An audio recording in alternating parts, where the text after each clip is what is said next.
door gaps. All right, door gaps are a little bit hard to do. I have adjusted the door to where I want it, and it's left this door gap just a little bit too wide. Additionally, down here on both of my doors, the door kind of presses in a little bit too much, and it leaves 2 millimeters of lip right here, which is just too much because you get debris flopping into this and it starts chipping the paint off. So I need to bring that out, and I need to create the door gap smaller. So remember, I don't know what I'm doing, but here's what I'm gonna do. What I'm gonna do is take this tape and tape the outside like this.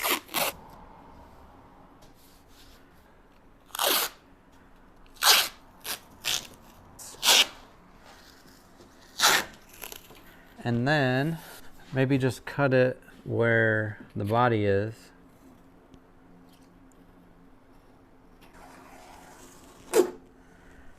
Okay, now what? Open the door and see all the people. So now when you look up close, you can see I have that much fiberglass to fill in on this door. So I'm going to start on this side, and I'll just start laying fiberglass from the top all the way down to the bottom, and then I'll just start wrapping it around the door and filling it in and making it really solid.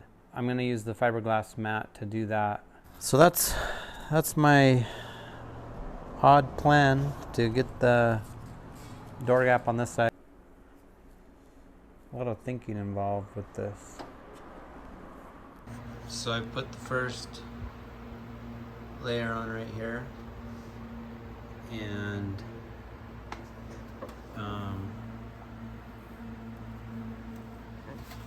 it will get cut down to that eventually. I'm going to keep layering and building up into this, so I'll probably shave off the outside so I can get a good sandwich on it.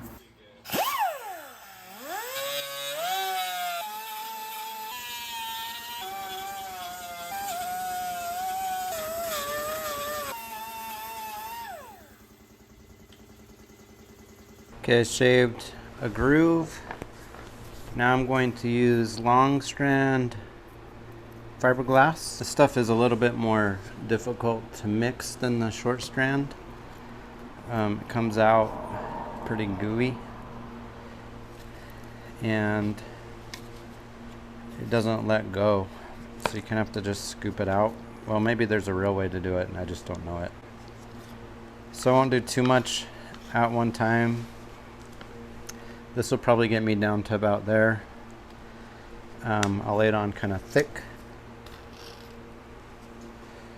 Then I just kind of mix it around, get the hardener in it. And this is, like I was saying, it's a little bit harder to mix up just because the strands don't let the hardener break in.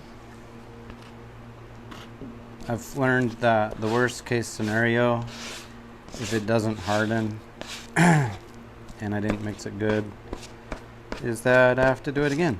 Not the end of the world.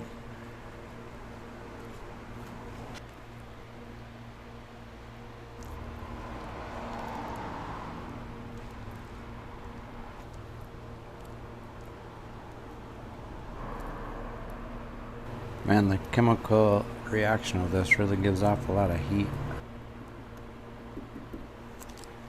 And there's parts of it I really botched. Parts of it turned out really well. So right now what I'm doing is I blobbed a whole bunch of long hair fiberglass onto the door. It overlapped to about right here. And then I took the air cutoff wheel and cut to the line, and I had to like open close, or open hit because it wouldn't close. And I cut until I found the gap I want. So right about there is the gap I want. And so now what I'll do is I'll just take a marker, and it will be the blade width of the marker, which is about that wide.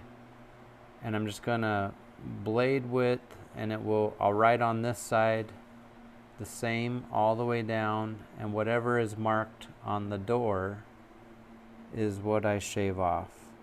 And go all the way down. And then I come back and I smooth it out. And so that's the process that I use to do doors with. And when I say use to do, that's the process. Like, I don't know what I'm doing, so just kind of a lot of guessing.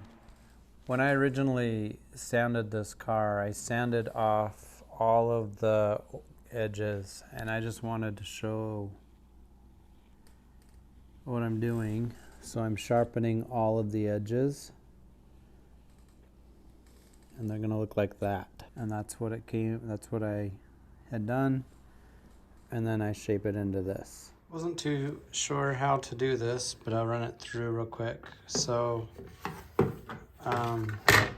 these vents are from an Aston Martin, and this center section is the section that protrudes or lays lower. And I'll probably end up fiberglassing some bolts on here so I can also bolt it down. But I ended up making a mask of the outside rail right here. I measured it from some certain points, wrote some notes all over of where I measured it from, did the same to that side to match them, cut them out, slapped them right in, and as you can see, they are functional vents. So I might have to do like a draining system or something later. That might come well after it's painted. Wanted to document a little bit of what I'm doing here. So I'm doing the same for this giant vent plus the back vents. I previously fiberglassed this on wax paper. Came out really flat and smooth. And then I cut it to the hole size. I left the ends feathered so I can glue those in. And then I've cut some strips. I'm gonna lay resin down and start gluing them in and attaching them, adhering them to the sides, and then I'll get some overlap in, and then I can sand it. So this is what I'm doing for this giant hole and the two holes on the trunk deck. Sit rep. Here is the end result. Got really hot. Probably used a little bit too much resin. Now I'll sand that down and put fiberglass filler on it. Did the same with the back. Got almost just built it, kept adding layers until it was a little bit higher than the deck. So here's the view after 5 minutes of air sanding with 100 grit. Smooth transfer. I don't know if I showed this before, but I took a knife and cut out all of the edges around here and made it a bit deeper so I could have this type of overlap right here. And now that's just you don't even know that's covered. And I have a few pits, very shallow pits that I'll fill in.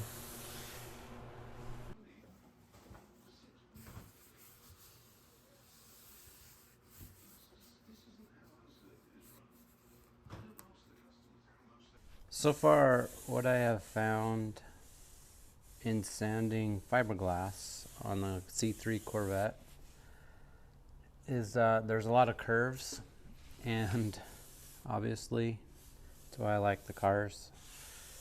But this section of the fender on all the fenders is absolutely the most difficult for me to get smooth. And it's taken me, this is my third application to try to get it smoothed out. There were a ton of waves through it, and I believe this fiberglass putty has fixed that right through here. It's fixed the waves. I ended up using this, which is probably too soft, and I've just been going slowly back and forth like this, and then every now and then I'll cut into the shave going down, and it's working okay. I still have a lot of work to do on it. The ends are going to be hard. I've been able to sharpen these edges now, finally. I just left very little fiberglass on the edge to sharpen them. But by far, this is the most difficult. Pretty amazed that I was actually able to bring back like all the sharpness. I think this is probably a little bit sharper than it was originally, both of these. But I was absolutely certain I ruined this. And to be able to do this is kind of blowing me away. So it's taken quite a few coats, and I built it up a little higher than it was originally. But you can kind of see the different layers, where here's the original fiberglass, then there's a new layer, then another layer, and then the third and fourth layer. And you can see that dark line right there is where the original fiberglass ended. And this fiberglass putty is what I've kept building up. Anyway, I've never done this stuff before. I've never worked with this, except for on this project, and I was able to do that.